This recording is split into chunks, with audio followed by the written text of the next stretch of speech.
Media sosial dihebohkan dengan kabar dugaan pencucian uang yang ditujukan kepada Raffi Ahmad. Presenter sekaligus artis papan atas yang dikenal memiliki berbagai bisnis ini diduga terseret kasus pencucian uang atau money laundering. Raffi disebut-sebut memiliki ratusan rekening bank yang digunakan sebagai penampung dana.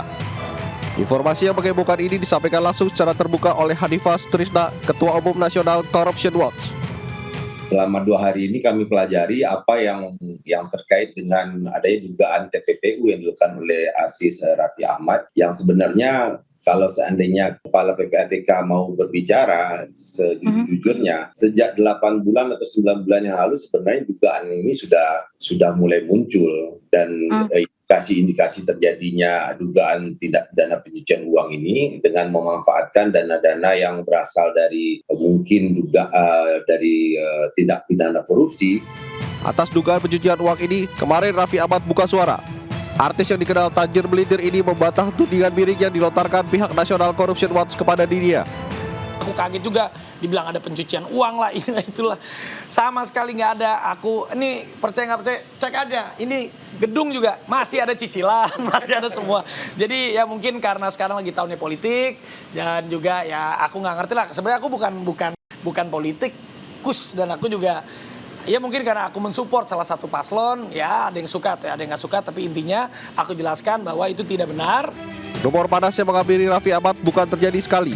Pertengahan tahun 2023 lalu, Raffi juga sempat dituduh terlibat dalam kasus pencucian uang dengan seorang politikus. Namun berita itu lenyap seiring tidak adanya bukti yang mengarah ke selebritas papan atas ini.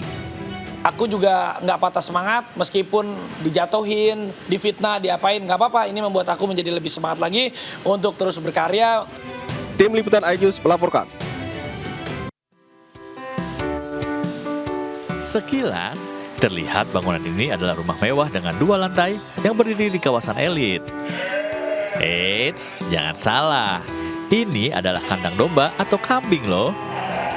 Kandang domba super mewah yang ada di Banjarnegara, Jawa Tengah ini milik David Susanto, warga Batur, Banjarnegara, Jawa Tengah. Sang pemilik sengaja membuat kandang bak rumah elit agar domba-domba kesayangannya merasa nyaman. Tak tanggung-tanggung, David memasang keramik untuk lantai dan melapisi dinding dengan batu granit serta penyekat yang terbuat dari besi stainless. Untuk mewujudkan semua ini, David mengaku telah menghabiskan uang sekitar setengah miliar. Total sekitar 500 juta. Ini total ada berapa ekor punya Pak? Ini semua total 50 ekor. 50. Jenisnya domba apa sih Pak? Ini domba batur semua. Ya. Keunggulannya apa sebenarnya domba Pak? Kalau keunggulan untuk domba batur ini, keunikannya di bulu lebat, terus postur juga besar. Untuk perawatan, kandang kambing ini selalu dibersihkan 2 kali sehari, mulai dari disapu hingga dipel. Dengan menempati luas tanah 8 x 20 meter, kandang ini dihuni 50 domba unggulan untuk kontes yang harganya berkisar antara 10 hingga 50 juta rupiah per ekor.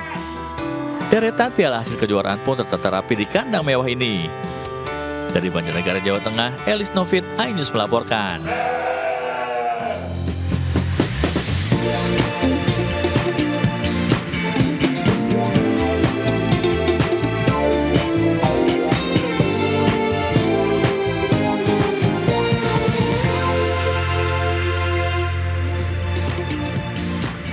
Halo, selamat siang pemirsa, apa kabar Anda? Semoga semuanya dalam keadaan sehat. Saya Herjuno Syaputra. Berikut Buletin News Siang selengkapnya.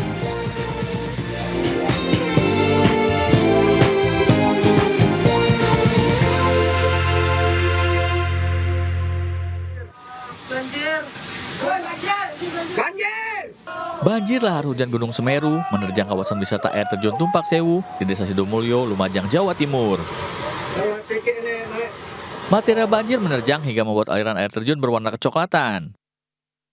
Video amatir warga juga merekam sejumlah wisatawan yang terjebak di dasar air terjun dan menyelamatkan diri di sisi tebing air terjun. Dilaporkan ada 9 wisatawan yang berhasil dievakuasi petugas penyelamat. Pasca banjir lahar, wisata air terjun Tumpak Sewu tetap dibuka. Namun wisatawan diimbau tetap waspada dan mematuhi instruksi petugas. Sementara itu banjir lahar juga menerjang sungai yang menjadi jalur aliran lahar Gunung Semeru. Bahkan sebuah alat berat yang tengah menambang pasir terguling setelah terseret derasnya banjir lahar. Akibat insiden ini, operator alat berat tewas dan mayatnya ditemukan warga di aliran Sungai Glidik atau berjarak 7 km dari lokasi awal kejadian. Atas kejadian ini, pihak BPBD Kabupaten Lumajang mengimbau penambang pasir untuk waspada dan menghentikan aktivitas di sepanjang jalur aliran lahar saat terjadi hujan. Memberi peringatan dengan cuaca ekstrim ini, hati-hati. Dan untuk para penambang, kalau sudah mendung dan muncul butiran gerimis, segera minggir.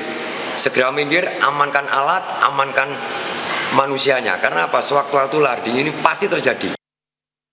Dari Lumajang, Jawa Timur, Yayan Nugroho, iNews melaporkan. Pemirsa, sebuah pipa PAM jebol membuat pemukiman warga di 2 RW Kelurahan Rawabadak Selatan, Koja, Jakarta Utara mengalami krisis air. Sejumlah warga pun harus mengambil air dari pipa dengan menggunakan jerigen dan galon. Instalasi pipa air bersih milik Perumda PAM Jaya di aliran Kali Sunter, Pelumpang, Rawabadak Selatan, Koja, Jakarta Utara jebol.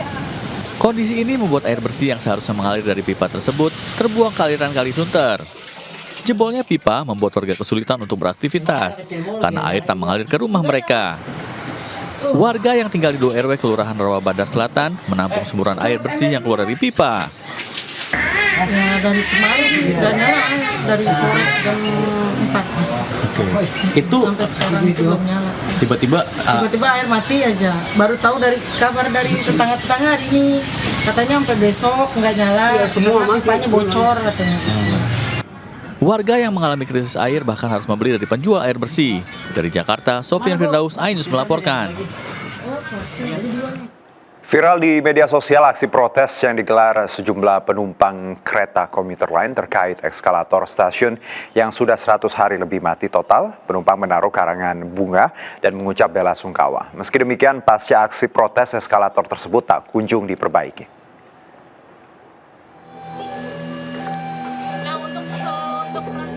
Viral di media sosial, salah satu eskalator yang berada di pintu utara stasiun Bekasi tidak berfungsi atau mati total selama lebih dari 100 hari dan tidak kunjung diperbaiki. Viralnya kejadian ini setelah akun Twitter X @pernebangroket mengunggah foto kasus matinya salah satu eskalator stasiun berikut karangan bunga dan miniatur makam. Ya, pada Rabu malam sebagai bentuk protes terhadap pihak PT KAI, sejumlah penumpang kereta komuter lain menabur bunga serta mengucap bela sungkawa. Diketahui hingga Kamis siang, eskalator tersebut tak kunjung diperbaiki. Namun demikian, karangan bunga dan miniatur makam yang sempat diletakkan di depan eskalator sudah dibersihkan oleh pihak stasiun Bekasi. Para penumpang berharap eskalator yang rusak sudah 3 bulan lebih tersebut segera diperbaiki karena membuat penumpang kesulitan, terutama bagi penumpang lansia dan ibu hamil. 100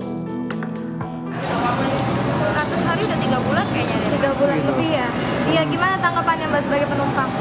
Ya semoga aja cepat diperbaiki sih, karena kan kesulitan juga kalau misalnya kita mau turun atau mau naik eskalator kan. Selama eskalator belum diperbaiki, para penumpang terpaksa menggunakan tangga manual yang cukup tinggi. Dari Bekasi, Jawa Barat, Rahmat Hidayat, iNews melaporkan. Pemirsa, terutama orang tua yang memiliki putra-putri berusia remaja hendaknya selalu waspada dengan peredaran narkoba yang modus dan kemasannya kian berkembang. Pasalnya, Sat Narkoba Polresta Bogor Kota berhasil membongkar sindikat produsen coklat ganja di kawasan Bojonggede yang dijual secara online dengan harga yang terjangkau.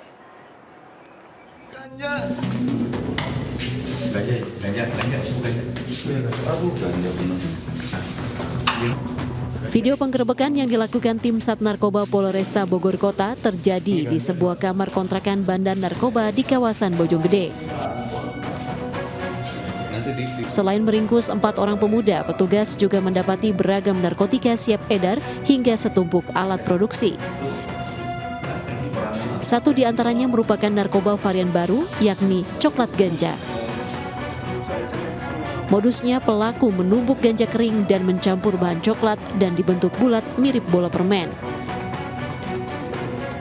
Dalam aksinya, para pelaku menjual coklat ganja dengan harga Rp100.000 per butir dan diedarkan secara online. Jadi pesan kepada para orang tua agar waspada terhadap keluarganya ataupun anak-anaknya Ya, coklat ini ternyata bisa dicampur sama ganja. Dan ini kita tangkap, ya, satu tersangka di kos-kosan di daerah Bojonggede. Akibat perbuatannya, pelaku dijerat pasal berlapis dengan ancaman hukuman di atas 5 tahun penjara. Dari Bogor, Jawa Barat, Andi Firmansyah, iNews melaporkan. Lupa mencabut kunci sepeda motor milik pengemudi ojol raib saat parkir di gang sempit depan rumah di kawasan Senen, Jakarta Pusat. Sementara di Lumajang, Jawa Timur, polisi mengamankan dukun pengganda uang yang sempat pamer uang sebanyak 1 koper kepada korbannya.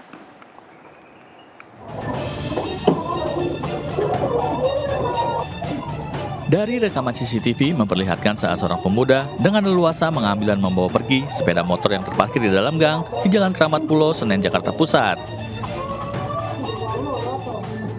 Belakangan baru diketahui jika pemuda tersebut adalah pelaku pencurian yang memanfaatkan keteledoran korbannya yang lupa mencabut kunci kontak motor miliknya. Polda Metro Jaya melakukan pemeriksaan kejiwaan terhadap selebgram sekaligus tersangka pemeran film porno Siska E di Gedung Bidokes Polda Metro Jaya.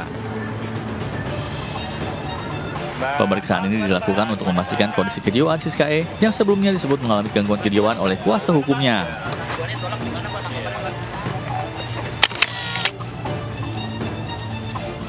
Seorang pria Parubaya yang diduga dukun palsu pengganda uang ditangkap polisi setelah melakukan praktik penipuan di Bantul dan korbannya merugi hingga 430 juta rupiah. Modusnya, dukun palsu ini mengiming-imingi dan memamerkan uang sekoper kepada calon korbannya melalui rekaman video.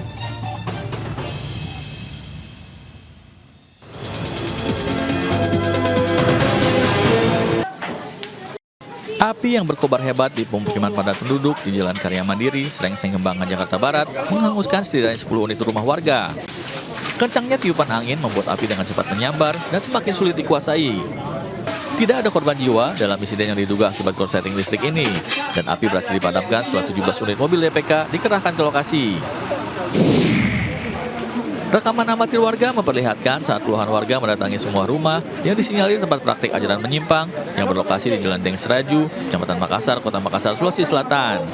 Kedatangan puluhan warga ini terpicu usai menyaksikan tayangan di akun media sosial mengenai tata cara zikir yang diunggah oleh penghuni yang disinyalir menyimpang dari ajaran Islam. Video cekcok Bupati Solok Epiardi Asda dengan seorang caleg DPRD Provinsi Sumatera Barat terkait pemecatan istri sang caleg viral di media sosial. Dari hasil penelusuran, kericuhan tersebut terjadi saat kunjungan kerja Bupati ke Kecamatan Gunung Talang, Kabupaten Solok. Sang caleg menuding pemecatan istrinya sebagai tenaga honorer di RSUD Arosuka Solok mengandung unsur politik karena dilakukan menjelang pemilu.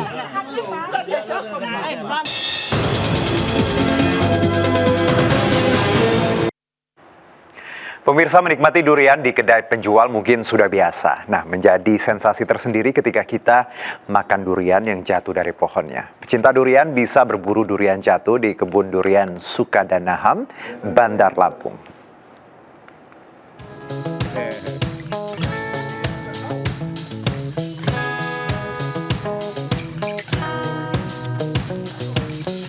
Para pecinta durian ini sedang berburu durian jatuh di kebun durian Sukadanaham, Tanjung Karang Barat, Bandar Lampung.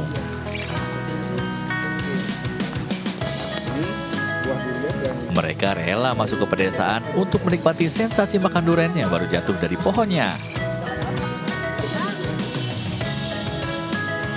Selain rasanya lebih lezat, harganya pun bisa lebih murah. Di kawasan sentra kebun durian ini, harga durian per buah hanya Rp30.000. Selama menikmati durian, pecinta durian juga bisa melihat suasana alam yang asri di dalam kawasan perkebunan. Pemirsa, bagi Anda yang ingin merasakan sensasi buah durian yang langsung jatuh dari pohonnya, Anda dapat mendatangi kawasan sentra durian di Kelurahan Sukadanaham, Kecamatan Tanjung Karang Barat, Kota Bandar Lampung. Dari Bandar Lampung, Andres Apandi melaporkan. Mahfud MD pagi ini berpamitan ke Kemenpo Hulkam. Saya Herjuno Syaputra. Sesaat lagi di Buletin News Siang.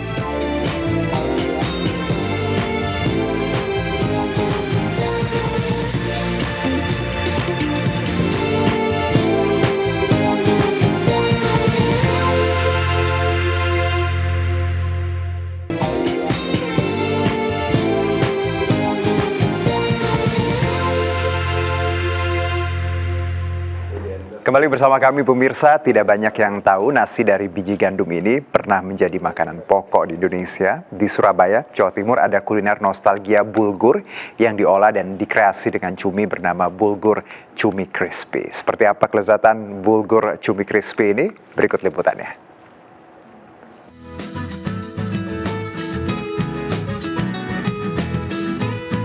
Inilah nasi bulgur, kuliner yang terbuat dari biji gandum.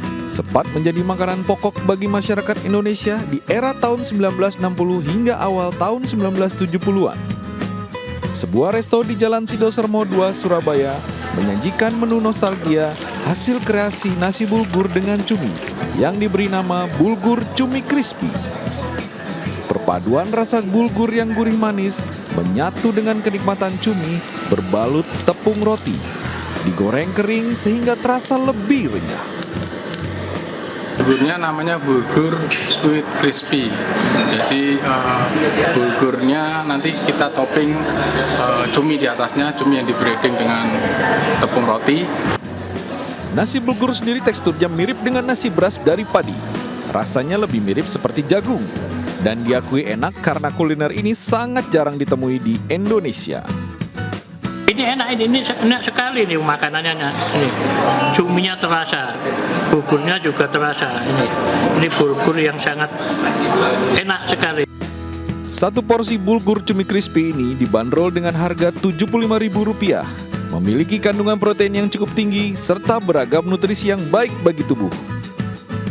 Dari Surabaya, Hari Tambayong, iNews melaporkan.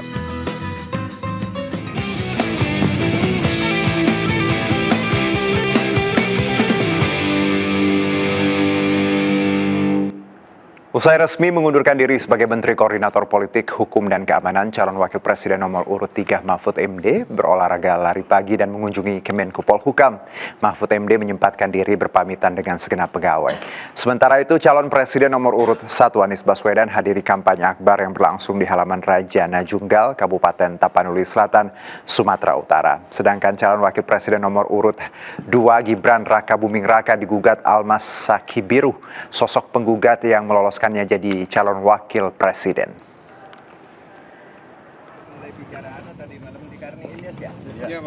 Mahfud MD bersama sejumlah pegawai Kementerian Koordinator Politik, Hukum dan Keamanan melakukan lari pagi di Monumen Nasional Jakarta Pusat Jumat pagi. Mahfud lari mengitari Monas sambil berbincang santai. Lari pagi menjadi salah satu kegiatan terakhirnya sebagai Menko Polhukam setelah kemarin resmi mengajukan surat pengunduran diri ke Presiden Joko Widodo. Mahfud juga berkunjung ke Kemenko Polhukam untuk berpamitan dengan pegawai. Nah, saya hari ini pamit kepada mereka dengan pesan agar bekerja baik-baik untuk menjaga negara ini yang kalau dalam konteks pemilu harus netral.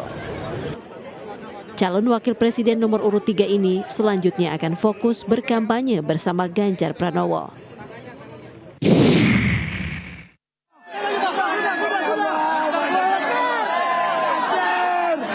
Calon Presiden dengan nomor urut 1 Anies Baswedan menggelar kampanye akbar di Sumatera Utara, tepatnya di Deli Serdang. Anies yang tiba pukul 3 sore langsung disambut warga di bandara maupun di sekitar bandara. Masyarakat memenuhi lapangan Reformasi Deli Serdang untuk mengikuti kegiatan kampanye akbar Capres nomor urut 1 Anies Baswedan.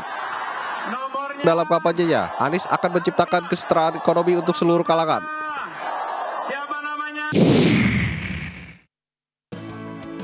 Gibran Raka Buming Raka digugat Almas Sakibiru, sosok penggugat yang meloloskannya jadi calon wakil presiden. Gugatan tersebut terdaftar dalam situs Sistem Informasi Penelusuran Perkara, PN Surakarta. Menurut Humas Pengadilan Negeri Surakarta, Bambang Arianto, gugatan tersebut dimasukkan pada Senin lalu. Bambang menyebut harus menunggu persidangan pada tanggal 15 Februari 2024 mendatang. Itu mengenai gugatan bahwasanya si Almas itu kan wis ngajukan permohonan di MK, kemudian dikabulkan. Nah, kok tidak ngasih tidak ngasih ucapan terima kasih kalau tidak salah yang seperti kita baca di dalam gugatannya yang sudah diupload di SIPP itu tadi. Dari Deli Serdang dan Surakarta, tim iNews melaporkan.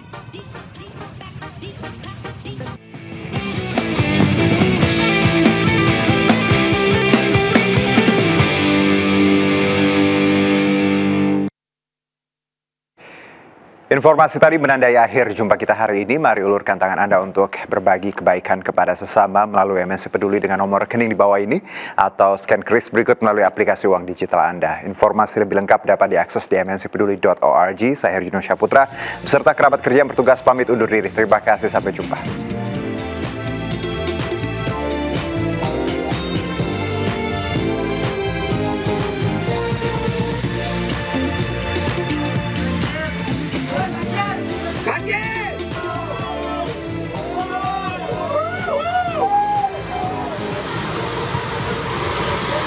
Sikit ni,